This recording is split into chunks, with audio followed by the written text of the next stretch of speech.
Hello guys, welcome back to our Learning Blooms channel. This is English Grammar series. This is class number 4. In this class we are going to learn about pronouns. ಈ ವಿಡಿಯೋದಲ್ಲಿ ನಾವು pronounce ಬಗ್ಗೆ ಕಲಿತಾ ಇದ್ದೀವಿ. Pronounce ಅಲ್ಲಿ ಎಷ್ಟು types ಇದೆ, ಆ ಟೈಪ್ಸ್ ಗಳಿಗೆ ಯಾವ್ಯಾವ ಎಕ್ಸಾಂಪಲ್ಸ್ ಅನ್ನೋದನ್ನು ಕೂಡ ನಾನು ನಿಮಗೆ ಹೇಳ್ತಾ ಇದ್ದೀನಿ. ಜೊತೆಗೆ ಯಾವ ಫಾರ್ಮ್ಸ್ ಅಲ್ಲಿ ಇರುತ್ತೆ and its rules. Pronouns. What are these pronouns? Pronouns andre pronouns are words that are used instead of nouns. Andre nouns na in place alli ನಾವು ಏನು ಮಾಡ್ತೀವಿ, pronouns ನ ಯೂಸ್ ಮಾಡ್ತೀವಿ. nouns ನ ಅವಾಯ್ಡ್ ಮಾಡಲಿಕ್ಕೆ ನಾವು nouns ಯೂಸ್ ಮಾಡಕ್ಕೆ ಆಗದೇ ಇರೋಂಥ ಟೈಮಲ್ಲಿ ಏನು ಮಾಡ್ತೀವಿ, pronouns ನ ಯೂಸ್ ಮಾಡ್ತೀವಿ. Okay, what about this nouns? nouns ಅಂದರೆ ಏನು? ನಿಮಗೆ ಆಲ್ರೆಡಿ ನಾನು ಲಾಸ್ಟ್ ಕ್ಲಾಸಲ್ಲಿ ಫುಲ್ಲಿ ಡೀಟೇಲ್ಡ್ ಆಗಿ ಎಕ್ಸ್ಪ್ಲೈನ್ ಮಾಡಿದ್ದೀನಿ. ನಿಮಗೆ ಏನಾದರೂ ಗೊತ್ತಿಲ್ಲ ಅದು ಅಂದರೆ, ಅಥವಾ ನಿಮ್ಗೆ ಏನಾದರೂ ಡೌಟ್ ಇತ್ತಂದರೆ ಒನ್ ಮೋರ್ ಟೈಮ್ ಆ ವಿಡಿಯೋನ ವಾಚ್ ಮಾಡಿಕೊಂಡು ಈ ವಿಡಿಯೋನ ನೀವು ನೆಕ್ಸ್ಟ್ ಕಂಟಿನ್ಯೂ ಮಾಡ್ಬೋದು. ನೌನ್ಸ್ ಅಂದರೆ ಹೆಸರು. When it is unnecessary or not possible to use a more exact noun, ಅಂದರೆ ನಮಗೆ ಅವ್ರ ಹೆಸರು ಗೊತ್ತಿಲ್ಲದೆ ಇದ್ದಾಗ ಏನು ಮಾಡ್ತೀವಿ, ನಾವು ಪ್ರೊನೌನ್ ಯೂಸ್ ಮಾಡ್ಬೋದು. ಮತ್ತು ಅನ್ನೆಸೆಸರಿ, ರಿಪೀಟೆಡ್ ಆಗಿ, ಅಂದರೆ ನಮಗೆ ಬೇಡದೇ ಇರೋ ಟೈಮಲ್ಲಿ ನಾವು ಕೂಡ ಪ್ರೊನೌನ್ನ, ಅದು ನೆಸೆಸರಿ ಇರಲ್ಲ ಆ ಟೈಮಲ್ಲಿ, ಪ್ರತಿ ಸಲ ಅವ್ರದ್ದು ನೌನ್ನ ಯೂಸ್ ಮಾಡೋದು ನೆಸೆಸರಿ ಇರಲ್ಲ, ಆ ಟೈಮಲ್ಲೂ ಕೂಡ ನಾವು ಪ್ರೊನೌನ್ನ ಯೂಸ್ ಮಾಡ್ತೀವಿ. ಜೊತೆಗೆ ನಾವು ಈಗ okay, this is Ravi's cat. Ravi is looking very tall boy. Ravi is having big ball in his hand. Every time Ravi ಅಂತ ಹೇಳುವಾಗ ಏನಾಗುತ್ತೆ, it won't look good, right? That's why to avoiding Ravi we have to use pronoun instead of Ravi we use pronouns ಅನ್ನ use ಮಾಡ್ತೀವಿ. Look at these words. ಈ ಎಲ್ಲ ವರ್ಡ್ಸ್ಗಳು ಕೂಡ pronounce ಅಲ್ಲಿ ಬರುತ್ತೆ.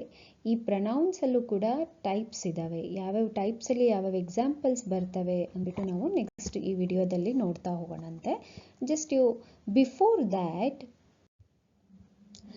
ಇನ್ first class I taught you about this one, fundamental basic structure in English. ಇಂಗ್ಲಿಷಲ್ಲಿ ಯಾವುದೇ sentence ಇದ್ರೂ ಕೂಡ ಒಂದು ಸಬ್ಜೆಕ್ಟ್ ಪ್ಲಸ್ ವರ್ಬ್ ಫಾರ್ಮಲ್ಲಿ ಇರುತ್ತೆ, or this one, otherwise it will be there in this form ಅಂತ ನಾನು ನಿಮಗೆ ಆಲ್ರೆಡಿ ಹೇಳಿದ್ದೆ. ಈಗ ನಾವು ಪ್ರೊನೌನ್ಸ್ನ ಎಲ್ಲಿ ಯೂಸ್ ಮಾಡ್ತೀವಿ? Pronouns it will be there in subject place. ಈ ಸಬ್ಜೆಕ್ಟ್ ಪ್ಲೇಸಲ್ಲಿ ನಾವು ಪ್ರೊನೌನ್ನ ಯೂಸ್ ಮಾಡ್ಬೋದು. Either we can use in object or complement. ಈ ಪ್ಲೇಸಲ್ಲಿ ನಾವು ಪ್ರೊನೌನ್ನ ಯೂಸ್ ಮಾಡ್ತೀವಿ. Here is the types of pronoun. Personal pronoun, possessive pronoun, indefinite pronoun, reflective pronoun, interrogative pronoun, relative pronoun, demonstrative and reciprocal. These are the types of pronouns. Now next ಈಗ one by one pronouns ನ with example ಅದರದ್ದು forms ಎಲ್ಲ ನೋಡ್ತಾ ಹೋಗೋಣ. Let's look at this first one, personal pronoun. In this personal pronoun, it stands for three persons. It stands for different three persons. First person andre speaker, I ಅಥವಾ we ಬರುತ್ತೆ. Second person ಅಂದ್ರೆ to whom we speak, ನಾವು ಯಾರ ಜೊತೆ ಮಾತಾಡ್ತಾ ಇದ್ದೀವಿ, that is you. Second person is you. And third person of whom we speak, ನಾವು ಯಾರ ಬಗ್ಗೆ ಮಾತಾಡ್ತಾ ಇದ್ದೀವಿ, that is he, she, it, they. First person I, we. Second person you. Third person he, she, it, they. Personal pronoun. ಈ personal pronoun ಅಲ್ಲಿ ಏನು ಮಾಡ್ತೀವಿ, ನಾವು ಪರ್ಸನ್ ನ ಪಾಯಿಂಟ್ ಔಟ್ ಮಾಡ್ತೀವಿ. I, me, you, him, she, ಇದೆಲ್ಲವೂ ಕೂಡ personal pronoun ಅಲ್ಲಿ ಬರುತ್ತೆ. ಎಕ್ಸಾಂಪಲ್ ನೋಡಿ, she spoke to me, I am working now, we are planning a trip. Only subject ಪ್ಲೇಸಲ್ಲಿ ಅಷ್ಟೇ ಯೂಸ್ ಮಾಡ್ತೀವಾ? ಇಲ್ಲ, we can also use in the object ಪ್ಲೇಸಲ್ಲೂ ಕೂಡ ಇದನ್ನ ಯೂಸ್ ಮಾಡಿದ್ದೀವಿ. I spoke to her, she called me, I have invited them. ಇಲ್ಲಿ ನಿಮಗೆ ಡೌಟ್ ಬರ್ಬೋದು, ಫಸ್ಟಲ್ಲಿ ಶಿ ಬಂದಿದೆ, ಲಾಸ್ಟಲ್ಲಿ ಹರ್ ಬಂದಿದೆ. ಹೇಗೆ, ಯಾವಾಗ ನಾವು ಐ ಯೂಸ್ ಮಾಡಬೇಕು, ಯಾವಾಗ ವಿ ಯೂಸ್ ಮಾಡಬೇಕು, ದೇ ಯೂಸ್ ಮಾಡಬೇಕು, ಅಥವಾ ಲಾಸ್ಟಲ್ಲಿ ಸಿ ಮೀ ಅಂತ ಬಂದಿದೆ ಅದು ಯಾವಾಗ ಯೂಸ್ ಮಾಡಬೇಕು ಅಂತ ನಾನು ನೆಕ್ಸ್ಟ್ ಹೇಳ್ತೀನಿ ನಿಮಗೆ. Look at this, I, you, she ಇದೆಲ್ಲ ಏನಿದೆ ಇದನ್ನ ನಾವು ಸಬ್ಜೆಕ್ಟ್ ಪ್ಲೇಸಲ್ಲಿ ಯೂಸ್ ಮಾಡ್ತೀವಿ ಇದನ್ನ. ಅದೇ ನಾವು ಆಬ್ಜೆಕ್ಟ್ ಪ್ಲೇಸಲ್ಲಿ ಅಥವಾ ಕಾಂಪ್ಲಿಮೆಂಟ್ ಪ್ಲೇಸಲ್ಲಿ ಯೂಸ್ ಮಾಡಬೇಕಂದ್ರೆ ಏನು ಮಾಡ್ತೀವಿ, me, you, us, them, him, her, it ಈ ವರ್ಡ್ಸ್ಗಳನ್ನೇ ನಾವು ಕಾಂಪ್ಲಿಮೆಂಟ್ ಆರ್ ಆಬ್ಜೆಕ್ಟ್ ಪ್ಲೇಸಲ್ಲಿ ಯೂಸ್ ಮಾಡ್ತೀವಿ. ಇಲ್ಲಿ ಶಿ ಅಂದ್ಬಿಟ್ಟು ನಾವು ಅದನ್ನು ಆಬ್ಜೆಕ್ಟ್ ಪ್ಲೇಸಲ್ಲಿ ಅಥವಾ ಕಾಂಪ್ಲಿಮೆಂಟ್ ಪ್ಲೇಸಲ್ಲಿ ಯೂಸ್ ಮಾಡ್ಲಿಕ್ಕೆ ಆಗೋದಿಲ್ಲ. ಅದೇ ಥರ ಹಿಮ್ ಅಥವಾ ಹರ್, ದೆಮ್ ಇದನ್ನು ನಾವು ಸಬ್ಜೆಕ್ಟ್ ಪ್ಲೇಸಲ್ಲೂ ಕೂಡ ಯೂಸ್ ಮಾಡ್ಲಿಕ್ಕೆ ಆಗೋದಿಲ್ಲ. This is called subject pronoun. This one we call it as object pronouns ಅಂತ ಕರಿತೀವಿ. Some more examples for personal pronoun. I called you, you called me, we called them, they called us, he called her, she called it, it called him. It ಅನ್ನೋದು subject ಅಲ್ಲೂ same ಹಾಗೆ ಇರುತ್ತೆ, even object ಪ್ಲೇಸಲ್ಲೂ ಹಾಗೆ ಇರುತ್ತೆ, subject ಪ್ಲೇಸಲ್ಲೂ ಕೂಡ it ಅಂತಾನೆ ಇರುತ್ತೆ. ಅದೇ ಯಾವ ಇದನ್ನ ನಾವೇನಂತ ಕರಿತೀವಿ, ಈ ಲೈನ್ಸ್ನಲ್ಲಿ ಯೂಸ್ ಮಾಡಿರೋ ಅಂಥವನ್ನ ಸಬ್ಜೆಕ್ಟ್ ಪ್ರನೌನ್ ಅಂತ ಹೇಳ್ತೀವಿ. ಇದನ್ನ ಬಂದ್ಬಿಟ್ಟು ಆಬ್ಜೆಕ್ಟ್ ಪ್ರನೌನ್ಸ್ ಅಂತ ಕರಿತೀವಿ. ಇಲ್ಲಿ ನೋಡಿ, ನಿಮಗೊಂದು ಎಕ್ಸಾಂಪಲ್ ಕೊಡ್ತಾ ಇದ್ದೀನಿ. ಇದರಲ್ಲಿ try to identify the error. Me and Joe are friends. ಇದರಲ್ಲಿ ಸಮ್ ಮಿಸ್ಟೇಕ್ಸ್ ಇದೆ. Try to identify the mistake. She scolded you and I. Here also little bit. Her and I went to the mall. Try to identify the mistake here. Then you can, by looking these only you can find the mistake. You can take this as a reference. First person I, we, second person you, third person he, she, it, they. This table also will help you to find the error. Here is the order of priority: second person, third person and first person. You, Harry and I are going to the gym. ಅಂದ್ರೆ ಇಲ್ಲಿ ಏನಾಗುತ್ತೆ, ನಾವು ಯಾರ ಜೊತೆ ಮಾತಾಡ್ತೀವಿ ಅವ್ರು ಫಸ್ಟಲ್ಲಿ ಇರಬೇಕು, then ನಾವು ಲಾಸ್ಟಲ್ಲಿ ಇರಬೇಕು. ಇನ್ ಬಿಟ್ವೀನ್ ಏನು ಬರಬೇಕು, that is the third person. ಇನ್ನು ಯಾರಿದ್ದಾರೆ ಥರ್ಡ್ ಪರ್ಸನ್, ಅವರು ಇನ್ ಬಿಟ್ವೀನ್ ಬರಬೇಕು.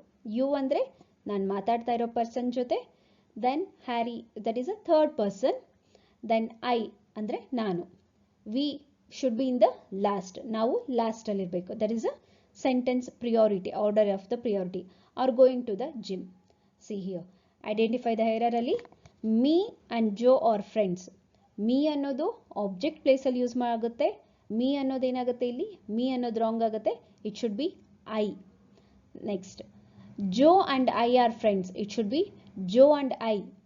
ಐ ಅನ್ನೋದು ಏನಿರಬೇಕು, it's a first person. It should be come in the last. So Joe and I are friends. She scolded you and I. You and I ಅನ್ನೋದು ಇಲ್ಲಿ ಏನಾಗುತ್ತೆ, object place. Object ಪ್ಲೇಸಲ್ಲಿ I ಬರೋ ಬದಲು ಏನಾಗುತ್ತೆ, ಅದು ದಟ್ ಈಸ್ ಮೀ ಬರಬೇಕು. She scolded you and me. Her and I went to the mall. Here also same case. Her ಅನ್ನೋದು ಆಬ್ಜೆಕ್ಟ್ ಪ್ಲೇಸಲ್ಲಿ ಬರಬೇಕು. If we are using in the subject ಅಂದಾಗ it should be she. She and I went to the mall.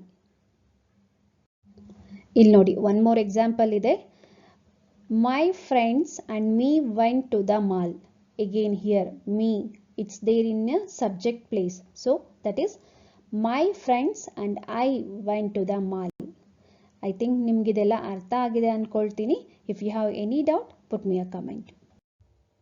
Next ಬಂದ್ಬಿಟ್ಟು possessive pronoun. What is this possessive pronoun?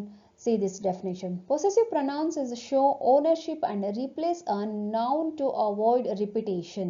ಅಂದ್ರೆ ownership ಅನ್ನ ತೋರಿಸೋದು. ಅಂದ್ರೆ ಈಗ ಒಂದು ವಸ್ತು ಇದೆ ಅಂದ್ರೆ ಅದು ಯಾರಿಗೆ ಸೇರುತ್ತೆ, ಈ ವಸ್ತು ಅವರದು, ನನ್ನದು, ನಿನ್ನದು ಅಂತ ಹೇಳಲಿಕ್ಕೆ ನಾವೇನ್ ಮಾಡ್ತೀವಿ, ಪೊಸೆಸಿವ್ ಪ್ರನೌನ್ಸ್ ಅಂತ ಹೇಳ್ತೀವಿ. ಅದರಲ್ಲೂ ಮತ್ತೇನು ಮಾಡ್ತೀವಿ, noun to avoid repetition. Every time ಅದನ್ನು ರಿಪೀಟ್ ಮಾಡೋದನ್ನು ಕೂಡ ಅವಾಯ್ಡ್ ಮಾಡಲಿಕ್ಕೆ. ಇಲ್ಲಿ ನೋಡಿ, this is my phone.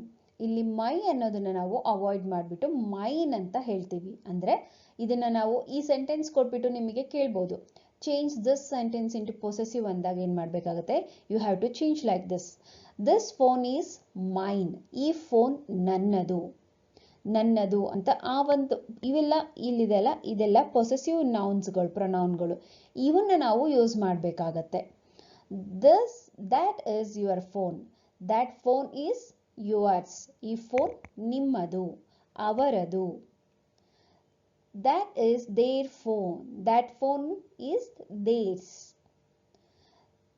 This is his phone, this phone is his. ಇಲ್ಲಿ double s ಬರಲ್ಲ. Okay, don't make mistake this one also. This is her phone, her it become hers, ಅವಳದು. ಇಲ್ಲಿ ನೋಡಿ, ಇದೆಲ್ಲ ಪೊಸೆಸಿವ್ ಪ್ರೊನೌನ್ ಹಾಗಾದ್ರೆ? No, ಇದೆಲ್ಲ possessive ಪ್ರೊನೌನಲ್ಲಿ ಬರೋದಿಲ್ಲ. ನಾವು ಯಾವಾಗ ಪೊಸೆಸಿವ್ ಪ್ರೊನೌನ್ ಸೆಂಟೆನ್ಸ್ ಇರುತ್ತೋ ಆ ಸೆಂಟೆನ್ಸಲ್ಲಿ ನಾವು ಯೂಸ್ ಮಾಡುವಂಥದ್ದು mine, yours, ours, theirs, his, hers, its. ಇದನ್ನು ನಾವೇನಂತ ಕರಿತೀವಿ, ಪೊಸೆಸಿವ್ ಪ್ರೊನೌನ್ಸ್ ಅಂತ ಕರಿತೀವಿ. ಯಾವಾಗ ನಾವು ಮೈ, ಯುವರ್, ಅವರ್ ಇದನ್ನ ಯೂಸ್ ಮಾಡ್ತೀವೋ ಇದು ಸೆಂಟೆನ್ಸಲ್ಲಿ ವಿತ್ ನೌನ್ ಜೊತೆಗೆ ಇರುತ್ತೆ. ಅದನ್ನು ನಾವೇನಂತ ಕರಿತೀವಿ, ಪೊಸೆಸಿವ್ ಡಿಟರ್ಮಿನರ್ ಅಂತ ಕರಿತೀವಿ.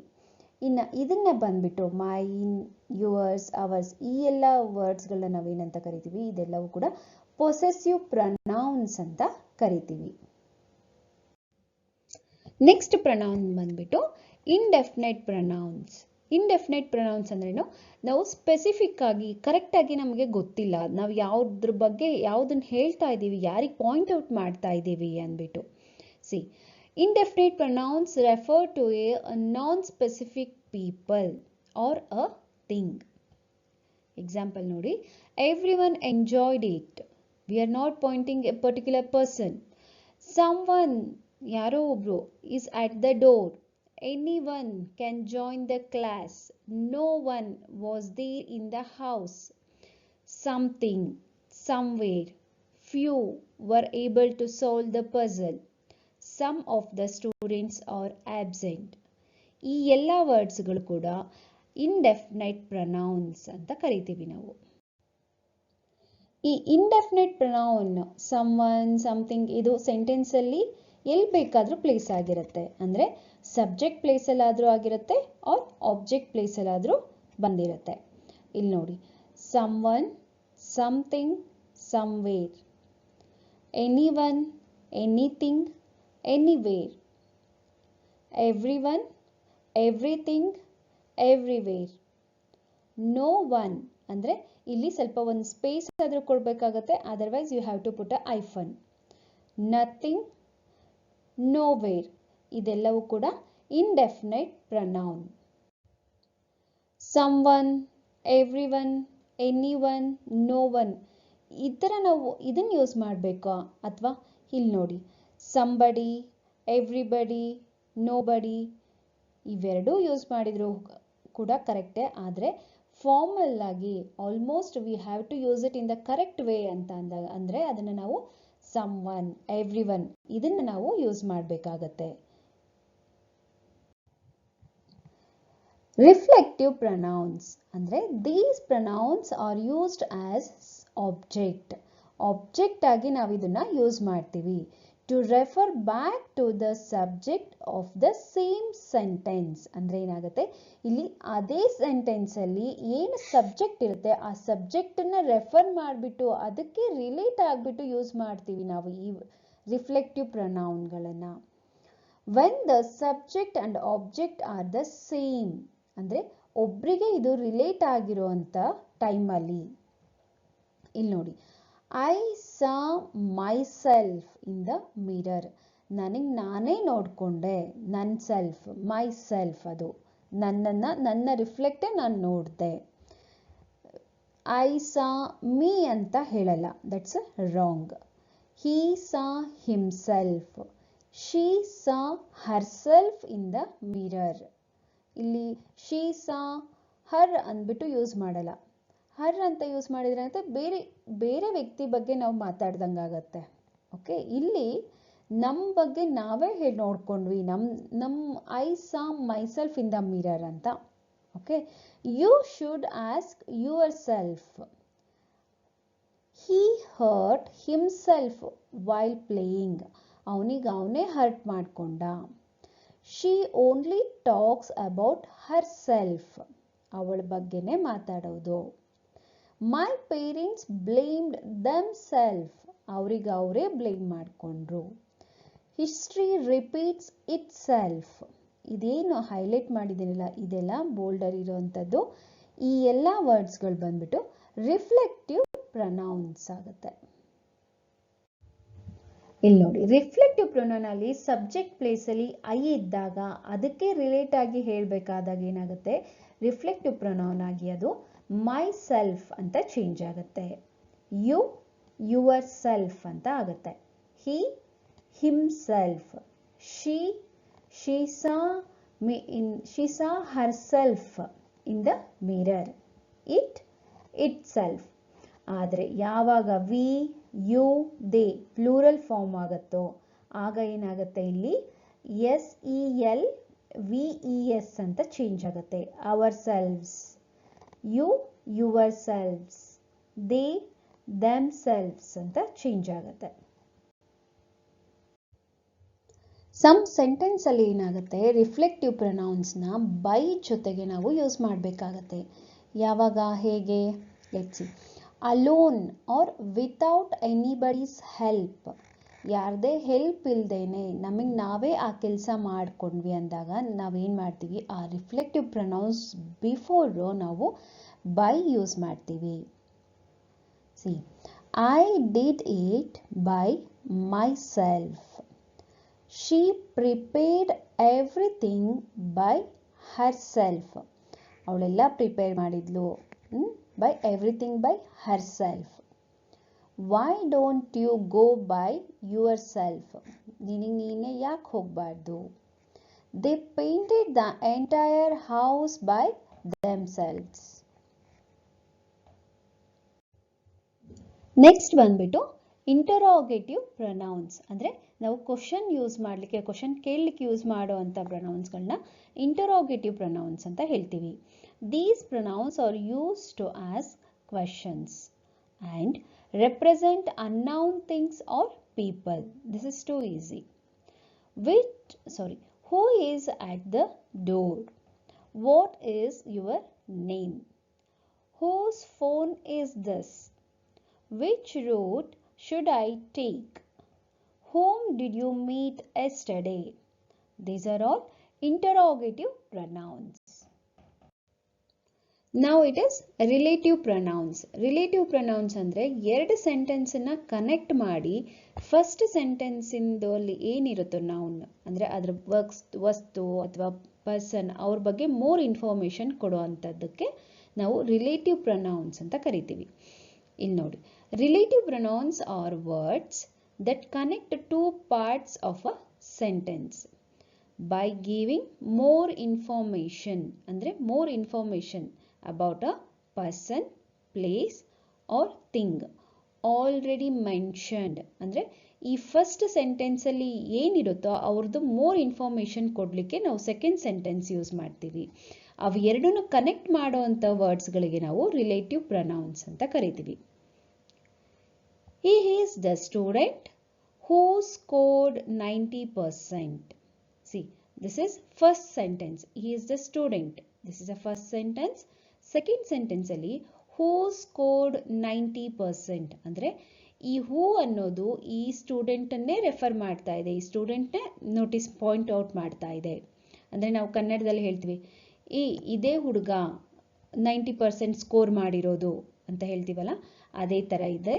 He is the student who scored 90%. The boy that won the race is my cousin. ಇಲ್ಲಿ that ಅಂತ ಯೂಸ್ ಮಾಡಬಹುದು, otherwise we can use who. The boy who won the race is my cousin.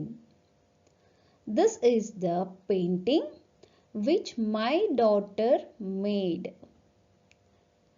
Do you know the boy whose name is Ajay? ಅಂದರೆ first sentence ಆಗುತ್ತೆ. Do you know the boy? Second ಬಂದ್ಬಿಟ್ಟು whose name is Ajay? I don't know whom you are talking about. ಇಲ್ಲಿ ನೋಡಿ, ಇದರಲ್ಲಿ first sentence ಇದಿರುತ್ತೆ, next ಬಂದ್ಬಿಟ್ಟು second sentence ಆಗುತ್ತೆ. In between ಅಲ್ಲಿ ನಾವು ಏನು ಯೂಸ್ ಮಾಡ್ತೀವೋ that is called relative pronoun ಅಂತ ಕರಿತೀವಿ. ಈ ಸೆಕೆಂಡ್ ಸೆಂಟೆನ್ಸ್ನ ಏನಂತ ಕರಿತೀವಿ? ರಿಲೇಟಿವ್ ಕ್ಲಾಸ್ ಅಂತ ಹೇಳ್ತೀವಿ. The part that describe the noun is called relative clause. Relative ಪ್ರನೌನ್ನಲ್ಲಿ who, that, which, whom, whose, where and why ಇದೆಲ್ಲ ಬಂದ್ಬಿಟ್ಟು ರಿಲೇಟಿವ್ ಪ್ರನೌನ್ಸ್ ಅಲ್ಲಿ ಬರುತ್ತೆ. ಈ ರಿಲೇಟಿವ್ ಪ್ರನೌನ್ಸ್ನ ಒಂದು ಸೆಂಟೆನ್ಸಿಂದ ಇನ್ನೊಂದು ಸೆಂಟೆನ್ಸ್ಗೆ ಕನೆಕ್ಟ್ ಮಾಡಿ ಆ ಫಸ್ಟ್ ಸೆಂಟೆನ್ಸನ್ನ ಡಿಸ್ಕ್ರೈಬ್ ಮಾಡಲಿಕ್ಕೆ ಯೂಸ್ ಮಾಡುವಂಥ ವರ್ಡ್ಸ್ಗಳು.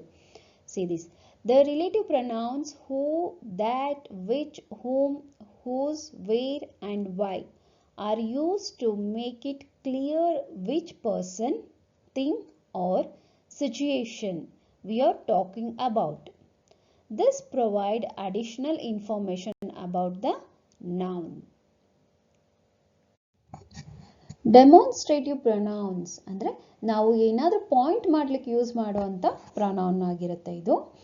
These pronouns are used to point at a specific pronoun, thing or idea.